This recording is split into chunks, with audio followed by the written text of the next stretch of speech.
প্রিয় দর্শক, সহিহ হাদিসের বর্ণনায় আজকে আমরা এমন এক যুবকের কথা জানবো যে মৃত্যুবরণ করেছিল এবং গোসল করিয়ে কাফন পরনের পরে সে পুনরায় আবার জীবিত হয়ে যায়। ঘটনাটি হযরত আনাস রাদিয়াল্লাহু তাআলা আনহু থেকে বর্ণিত। হিজরতের পূর্বে নবীজি তখন মক্কায় অবস্থান করছিলেন। মদিনার অদূরে ছোট্ট একটা মাটির ঘরে সেই ছেলেটি বসবাস করত। তাদের কোনো বিলাসবহুল ঘর ছিল না। তাদের ঘরের ছাউনি ছিল খেজুর পাতার, দরজা ছিল কাঠের তৈরি এবং মেঝেটি ছিল মাটি দিয়ে বানানো। আর্থিকভাবে তারা এতটাই দুর্বল ছিল যে সন্ধ্যা হলে খানিকটা তেলও অবশিষ্ট থাকতো না ঘরে আলো জ্বালানোর জন্য। তাও ছেলেটি কোনো এক জায়গা থেকে কিছু কাঠ জোগাড় করে সেই কাঠে আগুন জ্বালিয়ে সাময়িক সময়ের জন্য ঘরে আলো জ্বালাতো। তার বয়স ছিল প্রায় 14 বছরের মতো। কিছুদিন পূর্বে তার বাবাও মারা গিয়েছিলেন। তিনি মদিনার এক ধনী লোকের খেজুর বাগানে কাজ করতেন। হঠাৎ একদিন খবর এলো সেই খেজুর বাগানে কাজরত অবস্থায় খেজুর গাছ থেকে পড়ে তার মাথায় আঘাত পায়। কিন্তু ভাগ্যের কি পরিণতি, খেজুর বাগানের মালিক সেখানেই অবস্থান করছিল এবং আশেপাশে কয়েকজন কৃষকও সেখানেই ছিল, কিন্তু তারা কেউ তাকে ধরল না। অবশেষে লোকটি সেখানে কাঁদতে কাঁদতে ইহকাল ত্যাগ করেন। লোকটির মৃত্যুর খবর যখন তার ছেলে এবং তার স্ত্রী জানতে পারে, তাদের মাথায় যেন আকাশ ভেঙে পড়ে। মদিনার আকাশ যেন তাদের জন্য কালো হয়ে যায়, অন্ধকারে ছেয়ে যায় তাদের জীবনযাত্রার সমস্ত পথ। এরপরে এলাকাবাসী মিলে তার বাবা মৃতদেহটি তাদের বাসায় দিয়ে যায়। বাবা মৃতদেহ দেখে ছেলেটি আর সহ্য করতে পারলো না, তার বুকটা ভারাক্রান্ত হয়ে গেল। বাবা হারানোর কষ্ট সেই বোঝে যার দুনিয়াতে বাবা জীবিত নেই। তার চোখের কোণে অশ্রু জল চিকচিক করতে লাগলো, কিন্তু সে চিৎকার করে কান্না করছিল না, বরঞ্চ গাল বেয়ে বেয়ে শুধু চোখ দিয়ে পানি ঝরছিল। কিন্তু কি বা করার থাকবে। অবশেষে চোখে অশ্রু নিয়ে নিঃসঙ্গ সান্ত্বনার সাথে বাবার কাফন দাফন শেষ করে বাসায় চলে আসে। এলাকাবাসীও তাদেরকে সান্ত্বনা দিয়ে তারাও নিজেদের বাড়িতে চলে যায়। এখন মা এবং ছেলে ঘরে বসে শুধু কান্না করে, চোখে অশ্রু নিয়ে তাদের দিন যায় রাত যায়। ছেলে কাঁদে বাবা হারানোর জন্য এবং মা কাঁদে তার স্বামী হারানোর জন্য। পাশাপাশি এই ছেলেকে নিয়ে সে এখন কোথায় যাবে, কারণ ছেলেটি এখনো রুজি রোজগারের যোগ্য হয়ে ওঠেনি। তখন মা কাঁদো কাঁদো অবস্থায় ছেলেকে বলতে লাগলো, বাবা তুমি কান্না করো না, আমি মানুষের বাসায় কাজ করে তোমাকে লালন পালন করব। এই ক্ষেত্রে তোমার কোনো চিন্তা নেই, আল্লাহ আমাদের সহায় হবেন। ছেলেটি কিছুক্ষণ চুপ থাকে, অতঃপর বলে ওঠে, মা তুমি চিন্তা করো না, দয়া করে তুমি কান্না করো না, তোমার কান্না আমার সহ্য হয় না। আমি এখন ছোট নেই, আমি এখন আগে সেই আব্দুল্লাহ নই, আমি যথেষ্ট বড় হয়েছি, আমি এখন কাজ করে খেতে পারবো। তাছাড়া আমার বাবার মতো দুইজন বাবার ভাই তো এখনো জীবিত রয়েছেন, অর্থাৎ আমার চাচারা, তারা তো আছেনই আমাদের জন্য, তারাই আমাদের অভিভাবক হবেন। কিন্তু মা তো জানতো তার স্বামীর ভাইয়েরা তাদের সাথে কিরূপ আচরণ করত। পরের দিন সকালের দিকেই ছেলেটি তার বড় চাচার বাড়িতে যায়।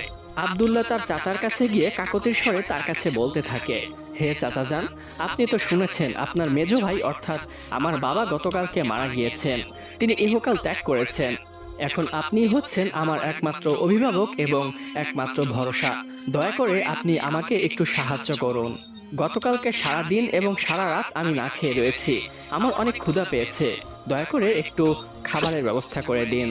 কিন্তু আব্দুল্লাহর চাচা তাকে তাড়িয়ে দিয়ে বলতে থাকে, দুর্ভাগা কোথাকার, এখান থেকে চলে যা। তোর বাবা যতদিন জীবিত ছিল ততদিন সে আমার ভাই ছিল এবং তুই আমার ভাতিজা ছিলি।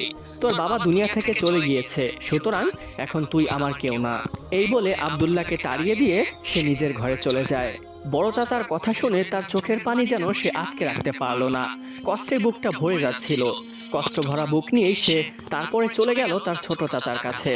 ছোট চাচার কাছে গিয়ে তাকে ডেকে কাকুতির স্বরে তার কাছে বলতে থাকে, হে ছোট চাচা, আপনার বড় ভাই অর্থাৎ আমার বাবা তো শুনেছেন গতকালকে মারা গিয়েছে, এখন আপনি হচ্ছেন একমাত্র ভরসা, দয়া করে আপনি আমাদের একটু সাহায্য করুন। কিন্তু সেও সাহায্যের হাত বাড়ালো না, উল্টো বলতে লাগলো, হে আব্দুল্লাহ, আমার কাছে তুমি কোনো সাহায্যের আশা করো না, আমি নিজেই নিজের সংসার চালাতে পারি না, তোমাদের অভিভাবকের দায়িত্ব আমি কিভাবেই বা গ্রহণ করব। এই বলে তার ছোট চাচাও সেখান থেকে চলে গেল। এরপরে আব্দুল্লাহ সেখান থেকে ফিরে আসে এবং বাড়ির পথে হাঁটা শুরু করে। তার চোখে অশ্রু, বুকে কষ্ট। দুইজন আপন মানুষ ছিল, তাদের কাছ থেকেও সে নিরাশ হয়ে ফিরে এসেছে। কষ্ট ও ক্ষুধার তাড়নায় তার পা যেন আর চলছিল না। অবশেষে সে একটি গাছের নিচে বিশ্রামের জন্য বসে এবং কান্না করতে থাকে। কিন্তু তার কান্না শোনার মতোই বা মদিনায় কে ছিল? গরিবের কান্না শোনার মতো তার স্রষ্টা ছাড়া আর কেউই থাকে না। গাছের নিচে কিছুক্ষণ বিশ্রাম নিয়ে সে পুনরায় বাড়িতে চলে গেল। বাড়িতে এসে সে তার মাকে প্রথমত কিছু বলে না, সে চুপচাপ বসে থাকে। কিন্তু মায়ের মন তো বুঝে ফেলেছে আব্দুল্লাহর চাচারা নিশ্চয়ই তাকে কোনো সাহায্য করেনি। কিন্তু আব্দুল্লাহ তখন একটু মুচকি হেসে বলতে লাগলো, মা, তুমি চিন্তা করো না, আমরা কারো কাছ থেকে কোনো সাহায্য গ্রহণ করব না। মহান আল্লাহ রব্বুল আলামিনের কাছে লাখো কোটি শুকরিয়া যে সে আমাকে সুস্থ রেখেছেন। আমি নিজের পরিশ্রমে রুজি আয় করে খাবো। পরের দিন ভোরবেলায় সে চলে গেল কাজের সন্ধানে। এখানে যায় ওখানে যায়, কিন্তু কোথাও কোনো কাজের সন্ধান পায় না। বিভিন্ন খেজুর বাগানে সে ঘুরতে থাকে, কিন্তু কেউই তাকে কোনো কাজ দেয় না। অবশেষে সেই ব্যক্তির কাছে গেল যেই ব্যক্তির বাগানে তার বাবা কাজ করত।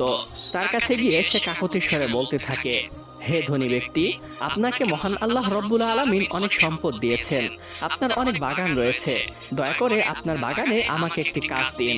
আল্লাহর কসম করে বলছি, আপনার কাজ আমি যথাযথভাবে সম্পাদন করে দিব। কিন্তু সেই লোকটিও ভয় পেয়ে যায় এবং বলতে থাকে, দেখো আব্দুল্লাহ, তোমার বাবাও 2 দিন আগে আমার বাগানেই কিন্তু মারা গিয়েছেন। বাগানের কাজ অনেক কঠিন, খেজুর পাড়তে হয়, অনেক কাজ করা লাগে।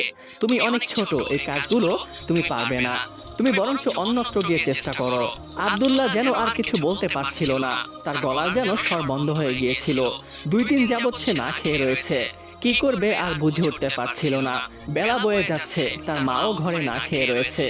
অতঃপর সেই ব্যক্তিকে বলতে লাগলো, হে ধনী ব্যক্তি, আপনার কাছে তো অনেক সম্পদ রয়েছে, দয়া করে আমাকে কিছু রুটি অথবা কিছু খেজুরের ব্যবস্থা করে দিন। গত 2 দিন হলো আমি এবং আমার মা না খেয়ে রয়েছি, আমার ঘরে খাবারের মতো কোনো বস্তু অবশিষ্ট নেই। কিন্তু লোকটি অনেক পাষাণ ছিল, আব্দুল্লাহকে রুটি দিবে তো থাক দূরের কথা, তাকে একটি খেজুরও দিল না, বরঞ্চ তাকে দূর দূর করে তাড়িয়ে দিল। এরপরে আব্দুল্লাহ সেখান থেকে চলে আসে এবং একটি পথের প্রান্তে গাছের নিচে বসে কান্না করতে থাকে। বেলা প্রায় অনেকটাই হয়ে গেল, কিন্তু এখন পর্যন্ত সে নিজের জন্য এবং তার মায়ের জন্য কোনো রিজিকের ব্যবস্থা করতে পারেনি। ভাগ্যক্রমে সেখান দিয়ে অতিবাহিত হচ্ছিল মক্কার একজন গণ্যমান্য ব্যক্তি। তার মনটা অনেক ভালো ছিল, হৃদয়ে ছিল কোমলতার প্রভাব। এই ব্যক্তি পথিমধ্যে সেই আব্দুল্লাহকে গাছের নিচে কান্নারত অবস্থায় দেখতে পায়। তখন সে তাকে জিজ্ঞাসা করে, হে ছেলে, তোমার নাম কি? তুমি কোথা থেকে এসেছো? তুমি কান্নাই বা কেন করছো? তখন আব্দুল্লাহ তার মাথা তুলে সেই ব্যক্তিকে তার ইতিপূর্বের সমস্ত ঘটনা খুলে বলল এবং তার নামও বলে দিল। লোকটি ছেলেটির কথা শুনে তার চোখের পানি ধরে রাখতে পারল না। তখন সে বলতে লাগলো, হে আব্দুল্লাহ, আমার বাড়িতে একটি উট এবং কয়েকটি ছাগল রয়েছে, সেগুলো লালন পালনের জন্যই আমি বাজারে যাচ্ছিলাম কোনো রাখালকে খুঁজে আনতে। তুমি এক কাজ করো, উট তো তুমি এখন চড়াতে পারবে না, তুমি আমার ছাগলগুলোই দেখাশোনা করো। তার একটি ছাগল আমি তোমাকে দিয়ে দিব তার দুধ পান করার জন্য, এবং পাশাপাশি আমি তোমাকে প্রতিদিন রুটিরও ব্যবস্থা করে দিব। তুমি এক কাজ করো, আজকে তুমি আমার সাথে চলো, আজকের দিনের খাবারের ব্যবস্থা আমি তোমাকে করে দিব, এবং কালকে থেকে তুমি আমার ছাগলগুলো দেখাশোনা করো। এই বলে লোকটি সেই ছেলেটিকে তার বাসায় নিয়ে যায়। লোকটির নিজের কোনো ছেলে ছিল না। আব্দুল্লাহকে বাসায় নিয়ে সে অনেক আদর যত্নে তাকে খাওয়ালো এবং তাকে অনেক আপ্যায়ন করলো। তার স্ত্রীও অনেক ভালো মনের মানুষ ছিল, সেও সেই আব্দুল্লাহকে নিজের ছেলেই মনে করত। আব্দুল্লাহ সেই লোকের বাড়ি থেকে নিজে খেয়ে দিয়ে তার মায়ের জন্য কিছু সামান্য পরিমাণের খাবার নিয়ে আসলো। বাড়িতে এসে তার মাকে সেই খাবারটি নিজের হাতেই খাইয়ে দিল। তখন মা তাকে জিজ্ঞাসা করলো, হে আব্দুল্লাহ, তুমি খাবার কোথা থেকে পেয়েছো? তখন আব্দুল্লাহ সেই লোকটির কথা তার মাকে খুলে বলে এবং কালকে থেকে সে কাজে যাবে এই বিষয়টিও তার মাকে জানিয়ে দেয়। কিন্তু যতই আব্দুল্লাহ কাজ করুক না কেন, তার কাজের বয়স এখনো হয়ে উঠেছিল না, যার কারণে এই বিষয়টি তার মাকে অনেক কষ্ট দিত। এরপরের দিন থেকে আব্দুল্লাহ সেই লোকটির ছাগল নিয়ে মাঠে চড়াতে যেত। সকালে ছাগল নিয়ে বের হয়ে যেত এবং সারা দিন সেই ছাগল চড়িয়ে সন্ধ্যার দিকে সে সেই লোকটির বাড়িতে ছাগল দিয়ে যেত। এবং ছাগলগুলো বাসায় দিয়ে যাওয়ার পরে সেই লোকটি আব্দুল্লাহর হাতে সামান্য কিছু অর্থ দিত, এবং সেই অর্থ দিয়েই আব্দুল্লাহ বাজারে গিয়ে সামান্য কিছু খাবারের ব্যবস্থা করে আনতো। কিন্তু যতই দিন যাচ্ছিল সেই লোকটির ব্যবহার আব্দুল্লাহর সাথে আরো খারাপ হতে চলেছিল। শুরুতে আব্দুল্লাহর সাথে ভালো ব্যবহার করেই তাকে বাসায় নিয়ে আসে, কিন্তু মাঝে মাঝে তাকে টাকাও দিত না, সামান্য কিছু খাবার দিয়ে বাসায় পাঠিয়ে দিত। এমন দিন যেত শুকনো একটি রুটি দিয়ে বলতো, যাও, এটাই তোমার আজকের পারিশ্রম, আর কিছু তুমি পাবে না। কিন্তু আব্দুল্লাহর বা আর কি করার থাকবে, তার হাতে কোনো কাজ ছিল না, যার কারণে সেই লোকটির কাছেই তাকে দায়বদ্ধ থাকতে হতো। কোনো পথ খুঁজে না পাওয়ার কারণে সেই লোকটির অবহেলা সহ্য করেও আব্দুল্লাহ সেখানে অনেক দিন পর্যন্ত কাজ করে। তাদের কষ্টে দিন কাটতে লাগলো। তাদের ঘরে এমনও যেত ঘরে একটুও খাবার অবশিষ্ট নেই, কিন্তু তারা সেদিন রোজা রেখে হাসি মুখে আল্লাহর ইবাদতে রত থাকতো, কোনো অভিযোগ ছাড়া, কোনো আক্ষেপের ইবাদতে রত থাকতো, কোনো অভিযোগ ছাড়া, কোনো আক্ষেপ ছাড়া। কিন্তু যতই অভিযোগ ছাড়া থাকুক না কেন, তার মায়ের মনে কষ্ট বেঁধেই থাকতো। সে আল্লাহর কাছে কান্না করত এবং দোয়া করত। কান্না করতে করতে এক পর্যায়ে সে অন্ধ হয়ে যায়। কিন্তু আব্দুল্লাহ সারা দিন রুজি রোজগারের ব্যবস্থা করার পরেও তার মায়ের খেদমতে সে কখনো কমতি রাখেনি। তার মাকে সেবা করত, তাকে খাইয়ে দিত এবং মাথায় হাত বুলিয়ে তাকে ঘুম পাড়িয়ে দিত। অন্যদিকে হিজরতের সময় ঘনিয়ে এসেছে। মক্কায় নবীজির উপরে অত্যাচার ক্রমশ বেড়েই চলেছিল। নবীজির উপরে এমন অত্যাচারের শুধু একটাই কারণ ছিল, তিনি নবুয়ত পেয়েছেন এবং সত্যের দাওয়াত দিয়েছেন। তিনি জায়গায় জায়গায় গিয়ে শুধু একটি কথাই বলতেন, হে লোক সকল, তোমরা একমাত্র আল্লাহর উপাসনা করো এবং মূর্তি পূজা থেকে তোমরা দূরে থাকো। তোমরা শিরিক করো না, তোমাদের স্রষ্টা একমাত্র মহান আল্লাহ রাব্বুল আলামিন। কিন্তু এই মহত্ব গুণভূত সামান্য সত্য কথাটি মক্কার গোত্রপতিদের গায়ে আগুন ধরিয়ে দেয়, কারণ তাদের মিথ্যার আখড়া এবং তাদের অনৈতিক ব্যবসাগুলো এই সত্য কথাটি দূরভূত করে দিত। কিন্তু যতই তারা বিরোধিতা করুক না কেন, সত্যের আলো গ্রহণকারী মুসলমানগণ তখন ইসলাম গ্রহণ করে ফেলেছিলেন। এক এক করে নবীজির স্ত্রীরা এবং তার ঘরের সন্তানাদিরা সবাই ইসলাম গ্রহণ করে। তারপরে সিদ্দিকে আকবর, আবু বকর রাদিয়াল্লাহু তাআলা আনহু, এভাবে এক এক করে সামান্য কয়েকজন মুসলমানগণ ইসলাম গ্রহণ করে। অন্যদিকে গোত্রপতিদের গায়ে আগুনটা ক্রমশ বেড়েই চলেছিল। রাগে ক্ষোভে তারা অগ্নিশর্মা হয়ে গিয়েছিল। তারা কি করবে বুঝে উঠতে পারছিল না। অন্যদিকে নবীজিকে কিছু বলাও যাচ্ছে না, কারণ তার পিছনে মক্কার প্রভাবশালী একজন গোত্রপতি আবু তালেব রয়েছে, যিনি নবীজির চাচা ছিলেন। হাসিমদের মধ্য থেকে তিনি গোত্রপতি এবং অনেক প্রভাবশালী ছিলেন, যার কারণে কুরাইশরা সামনাসামনি ভাবে নবীজির কোনো ক্ষতি করতে পারত না। নবীজিকে কিছু বলতে পারছে না দেখে তারা অত্যাচার শুরু করে ওই সমস্ত ব্যক্তিদের উপরে যারা ইসলাম গ্রহণ করছিল। বিশেষ করে তারা দাসদাসীদের প্রতি অনেক অত্যাচার করতে শুরু করে। বেলাল রাদিয়াল্লাহু তাআলা আনহুকে উত্তপ্ত গরম বালির উপরে শুইয়ে রাখত এবং সে যেন নড়তে না পারে তাই বুকের উপরে একটি পাথর দিয়ে রাখত এবং আরো যন্ত্রণাদায়ক শাস্তির কথা বলে তাকে ইসলাম ধর্ম ত্যাগ করতে বলতো। কিন্তু তার ঈমান ছিল অনড়। বেশি কষ্ট হলে সে শুধু আকবর আকবর বলে চিৎকার করত এবং তাদেরকে বলতো, তোমরা যা খুশি করে নাও, আমি কখনোই ইসলাম ধর্ম ত্যাগ করব না। আবার মাঝে মাঝে তার গলায় রশি বেঁধে মক্কার বালকদের হাতে তুলে দেওয়া হতো। তারা তাকে টেনে হিঁচড়ে মক্কার অলিগলিতে ঘুরে নিয়ে যেত, যার কারণে তার গলায় রশির দাগ বয়ে যেত এবং শরীরটা ক্ষত বিক্ষত হয়ে যেত। উমাইয়া ইবনে খলফের হৃদয়ে একটুও মায়া জাগত না। দিনের পর দিন বেলাল রাদিয়াল্লাহু তাআলা আনহুকে এভাবেই অত্যাচার করতে থাকতো। অন্যদিকে খাব্বাব ইবনে আরাত রাদিয়াল্লাহু তাআলা আনহুকে জ্বলন্ত অগ্নি কয়লার উপরে শুয়ে রাখা হতো। শুধু জ্বলন্ত কয়লার উপরে শুয়েই রাখতো না, বরঞ্চ তার বুকের উপরে একটি ভারী পাথর দিয়েও তাকে চাপা দিয়ে রাখতো এবং শুধু একটি কথাই বলতো, ইসলাম ধর্ম ত্যাগ করো, না হলে এই শাস্তি কখনোই তোমার থেকে তুলে নেওয়া হবে না। কিন্তু তার মুখে শুধু একটা কথাই থাকতো, তোমরা আমাকে মেরেও ফেলতে পারো, কিন্তু তারপরেও আমি ইসলাম ধর্ম ত্যাগ করব না। এভাবে শুয়ে রাখতে রাখতে তার পিঠ জ্বলে পুড়ে রক্ত বের হয়ে এবং চর্বি গলে সেই জ্বলন্ত কয়লা নিভে যেত। কুরাইশরা যখন দেখতে পেল এত কষ্ট ও যন্ত্রণা দেওয়ার পরেও লোকেরা ইসলাম গ্রহণ করছে এবং সত্যের পথ খুঁজে নিচ্ছে, তখন তারা ইসলাম গ্রহণকারীদের প্রতি বয়কট ঘোষণা করলো এবং কাবা ঘরে একটি নোটিশ ঝুলিয়ে দিল, যেখানে স্পষ্টভাবে লেখা ছিল, মুহাম্মদ এবং তার অনুসারীদের সাথে কেউ কথা বলবে না, তাদেরকে কেউ বিয়ে করবে না, তাদের সাথে কেউ বেচা কেনার কোনো চুক্তি করবে না, তাদের সাথে যারা সম্পর্ক রাখবে আমরা তাদের সাথেও সম্পর্ক রাখবো না। নবী করিম সাল্লাল্লাহু আলাইহি ওয়াসাল্লাম যখন দেখতে পেল মক্কায় আর চলাচল করা সম্ভব হচ্ছে না, তখন তারা শিবে আবু তালেব নামে একটি পাহাড়ে আশ্রয় গ্রহণ করে। সেখানে অনেক কষ্ট করে তারা থাকতেন। কোনো পানির সংযোগ ছিল না, কোনো খাবারের সংযোগ ছিল না। বাচ্চারা কান্না করত এবং গাছের পাতা চিবিয়ে তারা ক্ষুধা মেটাতো। এভাবেই কষ্টে তারা 3 বছর যাবৎ সেখানে থেকেছিলেন। যদিও সেখানে থাকতে তাদের অনেক কষ্ট হতো, কিন্তু আল্লাহ রাব্বুল আলামিনের রহমত তাদের সবসময় স্পর্শরত থাকতো। অবশেষে 3 বছর পরে ঘটে একটি অলৌকিক ঘটনা। কাবাঘরে ঝুলানো সেই চুক্তিপত্রটি উই পোকায় খেয়ে ফেলে। সবটুকুই খেয়ে ফেলেছিল, কিন্তু শুধু যেখানে আল্লাহ নাম ছিল সেখানেই খায়নি। বিষয়টি যখন গোত্রপতিরা জানতে পারে, তাদের অন্তরে একটি ভয় কাজ করে এবং সেই চুক্তিপত্রটি বাতিল করে তাদেরকে মক্কায় আসার অনুমতি দেওয়া হয়। কিন্তু যতই তাদেরকে মক্কায় আসার অনুমতি দেওয়া হোক না কেন, ধুকে ধুকে তাদেরকে নিপীড়ন এবং অত্যাচার আর বন্ধ হয়নি। এরপরে আর বেশি দিন অতিবাহিত হলো না, নবী করিম সাল্লাল্লাহু আলাইহি ওয়াসাল্লাম তার দুইজন সামর্থ্যকারীকে হারান, যারা ছিল তার জন্য অত্যন্ত শক্তিশালী।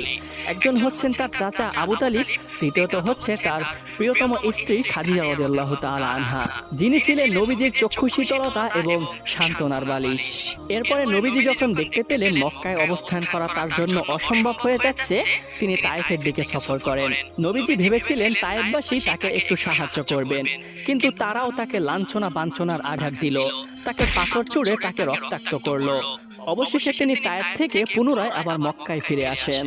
অন্যদিকে সেই সময় একটি রীতি প্রচলিত ছিল, আরবের বিভিন্ন গোত্রের লোকেরা হজের মৌসুমে মক্কায় আসতো এবং নবী করিম সাল্লাল্লাহু আলাইহি ওয়াসাল্লাম তাদেরকে এক এক করে ইসলামের দাওয়াত দিতেন। এভাবেই একবার মক্কায় আসলো মদিনার 6 জন ব্যক্তি, যারা ছিলেন খাজরাজ গোত্রের।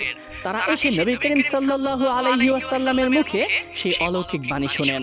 তখন তারা বুঝে ফেলেন, এই তো সেই ব্যক্তি যার বিষয়ে ইহুদিরা আমাদের ভয় দেখাতো। নবীজির দাওয়াত পেয়ে তারা আর বিলম্ব করলো না, তারা ইসলাম গ্রহণ করে ফেললো এবং তারা পাশাপাশি এটাও শুনতে পেল নবীজিকে সেখানে অনেক অত্যাচার করা হচ্ছে। তখন তারা প্রতিশ্রুতি দেন, ইয়া রাসূলুল্লাহ, আপনি আমাদের সাথে মদিনায় চলুন, আমরা আপনাকে সেখানে সর্বোচ্চ সহযোগিতা করব। তারা নবীজিকে সুরক্ষার আশ্বাস দেওয়া সত্ত্বেও নবী করিম সাল্লাল্লাহু আলাইহি ওয়াসাল্লাম প্রায় 3 বছর পর্যন্ত মক্কায় দাওয়াত দিতে থাকেন, কিন্তু মক্কাবাসী আর মানল না, তাকে অনবরত কষ্ট দিতে থাকতো। অবশেষে 13তম হিজরি সনে তিনি মদিনায় হিজরত করেন। তার সাথে ছিলেন হযরত আবু বকর রাদিয়াল্লাহু তাআলা আনহু। হিজরতের সময়ও মক্কাবাসী নবীজিকে স্বস্তির নিঃশ্বাস ফেলতে দেয়নি। নবীজির জন্য মক্কাবাসীরা অনেক বাধা বিপত্তি পথিমধ্যেই তৈরি করেছিল, তাকে খুঁজতে চেষ্টা করেছিল, কিন্তু মহান আল্লাহ রাব্বুল আলামিন তাদের নজর থেকে নবীজিকে দূরে রেখেছিলেন। তিনি হিজরত করার পূর্বে মক্কায় হযরত আলী রাদিয়াল্লাহু তাআলা আনহুকে রেখে এসেছিলেন, যেন তার সমস্ত আমানতের মায় নবী করিম সাল্লাল্লাহু আলাইহি ওয়াসাল্লাম প্রাথমিক পর্যায়ে পায়ে হেঁটে হিজরত শুরু করেন। অতঃপর গারে সাওরে 3 দিন অবস্থান করার পরে একটি উটনির পিছনে করে তিনি ইয়াসরিব অর্থাৎ মদিনায় পৌঁছান। সেই সময় মদিনাকে ইয়াসরিব নামে আখ্যায়িত করা হতো। ধুলিমাখা পথ ধরে উটনির পিঠে বসে ধীরে ধীরে এগিয়ে যাচ্ছেন নবী করিম সাল্লাল্লাহু আলাইহি ওয়াসাল্লাম। ইয়াসরিবের চারপাশে চলছে উচ্ছ্বাস ভরা আনন্দের কান্না। পুরো ইয়াসরিব শহর যেন একটি আনন্দের শহর হয়ে উঠেছে। ছোট ছোট ছেলে মেয়েরা রাস্তার পাশে দাঁড়িয়ে দাঁড়িয়ে গান গাইছে এবং নবীজিকে শুভেচ্ছা জানাচ্ছে। সকলেই তালে তালে বলছে, তলা আল বাদ্র আলাইনা, অর্থাৎ আমাদের উপরে পূর্ণিমার চাঁদ উদিত হয়েছে। নবীজি চলে এসেছে। সবাই মিলে নবীজিকে সালাম জানালো। তারপরে সবাই নবীজিকে ডাকলো, ইয়া রাসূলুল্লাহ, আপনি আমার ঘরে আসুন, আল্লাহর রহমতে আপনার কোনো ক্ষতি হবে না, আমি আপনার যথাযথ আপ্যায়ন করার চেষ্টা করব। এক এক করে সবাই এভাবে নবীজিকে আপ্যায়ন করতে লাগলেন এবং দাওয়াত দিতে লাগলেন। তখন বিশ্বনবী সাল্লাল্লাহু আলাইহি ওয়াসাল্লাম সকলের উদ্দেশ্যে বললেন, হে ইয়াসরিববাসী, মহান আল্লাহ রাব্বুল আলামিন যেখানে সিদ্ধান্ত নেন আমি সেখানেই থাকব। তোমরা আমাকে জোর করো না, তোমরা এই উটনিকে ছেড়ে দাও, সে যেখানে গিয়ে থামে আমি সেখানেই কোনো একটি ঘরে থাকব। এরপরে উটনিকে ছেড়ে দেওয়া হলো এবং উটনি হাঁটতে হাঁটতে অবশেষে একটি সাধারণ বাড়ির সামনে গিয়ে দাঁড়ালো। সবাই অবাক দৃষ্টিতে তাকিয়ে রইল, কোন ভাগ্যবানের ঘরের সামনে নবীজির উটনি গিয়ে দাঁড়িয়েছে। অবশেষে দেখা গেল সেটা আবু আইয়ুব আনসারী রাদিয়াল্লাহু তাআলা আনহুর ঘর ছিল। তিনি কোনো ধনী পরিবারের সন্তান ছিলেন না এবং সে নিজেও ধনী ছিলেন না, কিন্তু তার অন্তরটা অনেক প্রশস্ত ছিল। সে নবীজিকে বলতে লাগলেন, ইয়া রাসূলুল্লাহ, আপনি এই ঘরকে আপনার মনে করবেন, এই খাবার দাবার এবং আমার জানমাল সবকিছুই আপনার নিজের মনে করবেন। আশা করি আল্লাহর রহমতে আপনার আপ্যায়নে কোনো ত্রুটি থাকবে না, কিন্তু অগোচরে যদি কোনো ত্রুটি হয় তাহলে অবশ্যই দয়া করে আমাকে একটু অবগত করবেন। নবী করিম সাল্লাল্লাহু আলাইহি ওয়াসাল্লাম বাড়ির নিচ তলায় থাকতে শুরু করলেন এবং আবু আইয়ুব আনসারী বাড়ির উপর তলায়। কিন্তু রাতের বেলায় খাবার দাবার শেষ করে তিনি যখন নবীজির সামনে থেকে উঠে উপরে যাবেন, তখনই তার অন্তর কেঁপে উঠল। সে মনে মনে ভাবতে লাগলেন, নবীজি নিচতলায় থাকবেন এবং আমি তার উপরে থাকব, এটা কখনোই সম্ভব না। তখন তিনি নবীজির সামনে গিয়ে আরজ করতে লাগলেন, ইয়া রাসূলুল্লাহ, আপনি নিচে থাকবেন এবং আমি আপনার উপরে থাকব, এটা কখনোই সম্ভব না। এর কোনো যোগ্যতা, অভিজ্ঞতা এবং সাহস কোনোটি আমার ভিতরে নেই। দয়া করে আপনি উপরতলায় থাকুন এবং আমি এই বাড়ির নিচতলায় থাকব। এরপর থেকে নবী করিম সাল্লাল্লাহু আলাইহি ওয়াসাল্লাম সেই বাড়ির উপরতলায় থাকতে শুরু করলেন। অন্যদিকে মক্কায় যখন সাধারণ মুসলমানদের উপরে অত্যাচার এবং নিপীড়ন বেড়েই চলেছে, তখন নবী করিম সাল্লাল্লাহু আলাইহি ওয়াসাল্লাম তাদেরকে কৌশল অবলম্বন করে মদিনায় হিজরত করার অনুমতি প্রদান করেন। এরপরে তারা ছোট ছোট দলে কৌশল অবলম্বন করে এক এক করে মদিনায় আসতে থাকেন। মদিনায় থেকে যারা নবী করিম সাল্লাল্লাহু আলাইহি ওয়াসাল্লাম এবং তার সাথী সঙ্গীদেরকে সাহায্য করেছিলেন তাদেরকে আনসার বলা হয়, এবং মক্কা থেকে যারা মদিনায় হিজরত করে গিয়েছেন তাদেরকে মুহাজির বলা হয়। মদিনায় যখন মুহাজিরের সংখ্যা এক এক করে বেড়েই চলেছে, তখন আনসারগণ নবী করিম সাল্লাল্লাহু আলাইহি ওয়াসাল্লামের কাছে অনুরোধ করলেন, ইয়া রাসূলুল্লাহ, আমাদের মুহাজির ভাইগণদেরকে আমরা নিজের সম্পদের ভাগ দিতে চাই, তাদেরকে আমরা আপন ভাই হিসেবে গণ্য করতে চাই। তখন নবী করিম সাল্লাল্লাহু আলাইহি ওয়াসাল্লাম আনসার এবং মুহাজিরদেরকে ভ্রাতৃত্বর বন্ধনে আবদ্ধ করে দিলেন। অন্যদিকে সেই অন্ধ মায়ের ছেলে কিশোর আব্দুল্লাহ যুবক বয়সে উপনীত হচ্ছে। যখনই সে নবী করিম সাল্লাল্লাহু আলাইহি ওয়াসাল্লামের মদিনায় আসার সুসংবাদ পায়, সে তার সাথে সাক্ষাৎ করার জন্য ব্যাকুল হয়ে পড়ে। কিন্তু সেই সময় সে দিনমজুরির কাজ করত এবং যার তত্ত্বাবধানে কাজ করত সে ছিল অনেক কঠোর। সকালবেলায় সেই মালিকের গবাদি পশুগুলো নিয়ে সে বের হয়ে যেত এবং সারা দিন রোদ্রে পুড়ে সেগুলো চড়াতো, এবং সন্ধ্যাবেলায় সেই গবাদি পশুগুলো তার বাড়িতে ফিরিয়ে দিয়ে যেত। একটু ব্যতিক্রম হলে আব্দুল্লাহ শুনতে হতো নানা ধরনের কুকথা। তাই আব্দুল্লাহ সারাদিনে নবীজির সাথে দেখা করতে পারত না। অবশেষে রাতে যখন বাসায় আসতো, তার মায়ের খেদমত করত। তার মাও তখন অন্ধ ছিলেন, সে কিছু দেখতে পেতেন না। রাতে এসে তার মাকে সেবা যত্ন করতেন, যার কারণে রাতেও সুযোগ পেতেন না। অনেক সময় আব্দুল্লাহ তার মাকে ঘুম পাড়িয়ে নবীজির সাথে সাক্ষাৎ করতে যেতেন, কিন্তু গিয়ে তাকে পেতেন না। অনেক সময় তাকে পেলেও দেখতেন তার চারপাশে অনেক লোকজন তাকে ঘিরে আছেন। এরপরে একদিন হঠাৎ করে নবী করিম সাল্লাল্লাহু আলাইহি ওয়াসাল্লাম একটি মাঠ দিয়ে অতিক্রম করছিলেন। ঘটনাক্রমে সেখানে সেই আব্দুল্লাহ তার গবাদি পশুগুলো চড়াচ্ছিল। নবীজিকে দেখেই আব্দুল্লাহ ছুটতে তার কাছে গেলেন এবং তার কাছে গিয়ে কান্না শুরু করে দিলেন এবং বললেন, ইয়া রাসূলুল্লাহ, আপনি মদিনায় আসার পর থেকে আপনার সাথে দেখা করার জন্য আমি অনেক চেষ্টা করেছি, কিন্তু আমি দেখা করার সুযোগ পাইনি। এই বলে আব্দুল্লাহ হাউমাউ করে কান্না শুরু করলো। তখন নবী করিম সাল্লাল্লাহু আলাইহি ওয়াসাল্লাম তাকে সান্ত্বনা দিলেন এবং বললেন, হে আব্দুল্লাহ, তুমি কান্না করো না। মহান আল্লাহ রাব্বুল আলামিনের কাছে প্রার্থনা করো তিনি যেন তোমাকে কখনো পথভ্রষ্ট না করেন, এবং তুমি তার উপরে অবশ্যই ভরসা রাখবে এবং তার সাথে কখনো কাউকে শরীক করবে না। মনে রাখবে, তিনি কখনো তার বান্দাকে নিরাশ করেন না। এই বলে তাকে কিছু নসিহত করে নবীজি সাল্লাল্লাহু আলাইহি ওয়াসাল্লাম সেখান থেকে চলে গেলেন। এরপরে অনেক দিন কেটে হঠাৎ একদিন সেই আব্দুল্লাহ অসুস্থ হয়ে পড়ে। তার ঘরে সেবা করার মতো তেমন কেউই ছিল না, শুধু তার অন্ধ মা ছিল। সে আর কতটুকুই সেবা করতে পারবে, কিন্তু তারপরেও যতটুকু সম্ভব সে সেবা করত। আল্লাহ রাব্বুল আলামিনের কাছে কান্না করে শুধু এতটুকুই বলতো, ইয়া রাব্বুল আলামিন, এই দুনিয়ায় আমার এই ছেলে ছাড়া আর কেউই নেই, দয়া করে তুমি তাকে সুস্থতা দান করো। কিন্তু দিন দিন আব্দুল্লাহর অসুস্থতা বেড়েই চলে। এক পর্যায়ে আব্দুল্লাহর অসুস্থতার কথা আশেপাশে ছড়িয়ে পড়ে এবং একদল সাহাবী তাকে দেখতে আসেন। তার ভিতরে হযরত আনাস রাদিয়াল্লাহু তাআলা আনহু ছিলেন। আনাস রাদিয়াল্লাহু তাআলা আনহু বলেন, আমরা এসে দেখতে পেলাম আব্দুল্লাহর শরীর জ্বরে পুড়ে যাচ্ছিল, মনে হচ্ছে আগুন তাকে স্পর্শ করেছে। অন্যদিকে তার অন্ধ মা ঘরের কোণে বসে শুধু কান্না করছিল এবং শুধু এতটুকুই বলছিল, ইয়া আল্লাহ, আমার ছেলেকে সুস্থ করে দাও। এই বিষয়টি যখন নবী করিম সাল্লাল্লাহু আলাইহি ওয়াসাল্লাম জানতে পারলেন, তখন তিনি সাহাবীদেরকে আদেশ করলেন, হে সাহাবীগণ, আব্দুল্লাহর মা যেহেতু অন্ধ এবং সে অসুস্থ, তোমরা একজন একজন পালাক্রমে আব্দুল্লাহর ঘরে সেবার জন্য অবস্থান করো। নবীজির কথা মতোই সাহাবীগণদের থেকে একদিন এক একজন করে তার ঘরে থাকতে লাগলো এবং তার সেবা করতে লাগলো। কিন্তু শেষ পর্যন্ত আব্দুল্লাহ আর সুস্থ হয়ে উঠল না। এক পর্যায়ে সে ইহকাল ত্যাগ করে। তখন সাহাবীগণ তার চোখ বন্ধ করে তার মুখের উপরে কাপড় দিয়ে দিল। আব্দুল্লাহর মৃত্যুর খবর শুনে আশেপাশের লোকজন সেখানে জড়ো হলো। সবাই ছেলেটির দিকে কাকতির দৃষ্টিতে তাকিয়েছিল এবং তার মাকে বলল, হে হে আম্মাজান, আপনি আপনার ছেলের জন্য দোয়া করুন, মহান আল্লাহ রব্বুল আলামিন যেন তাকে ক্ষমা করে দেন। তার ছেলে ইহকাল ত্যাগ করেছে বুঝতে পেরে সে জিজ্ঞাসা করলো, হে লোক সকল, সত্যি কি আমার আব্দুল্লাহ ইহকাল ত্যাগ করেছে? তখন লোকেরা বলল, হ্যাঁ, আপনার ছেলে দুনিয়া থেকে চলে গিয়েছে। আপনি তার জন্য দোয়া করুন এবং অবশ্যই আল্লাহর উপর থেকে নিরাশ হবেন না। তাদের কথাটি শুনে তার মা চোখের পানি ধরে রাখতে পারলেন না।